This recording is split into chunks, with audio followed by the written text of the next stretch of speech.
Hello everyone, and this is a video on creating a metallic car paint shader inside Houdini. Now since Houdini doesn't have a ready-made car paint shader, I'm going to use the V-Ray car paint material as the base for what all we need.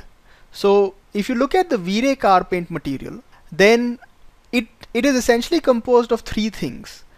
You have the base layer, which is your metallic reflections. On top of it you have a flakes layer, so which gives you these shiny flakes into the whole thing. And then finally you have a clear coat layer which gives you the clean reflections on top. Now each one of these has a color value, it has a strength, and then finally a parameter for defining how much it will blur or not. So effectively what we need are three separate materials which will add one on top of the other to give you the final result.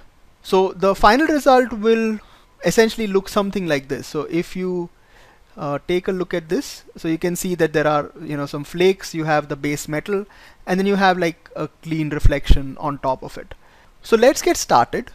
This is my basic scene. So before I get started, let me just go through it. The initial car model is something that I had modeled in Max a long time back. I have deleted the tires and brought them out separately because I didn't want to apply subdivision surfaces to that.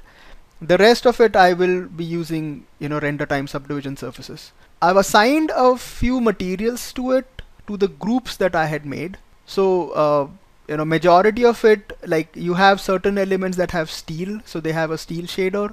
The windows just have a dark gray material you can make out over here.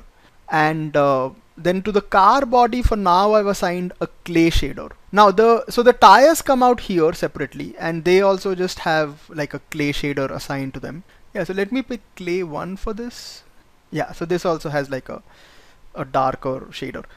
Now as far as lighting is concerned, I have two area lights here and one environment light. So I have one area light which is slightly yellow in color, I have another one which is slightly blue, and then I have the environment light which is again a dark blue. I have a second environment light which is just for reflections, which is the HDR.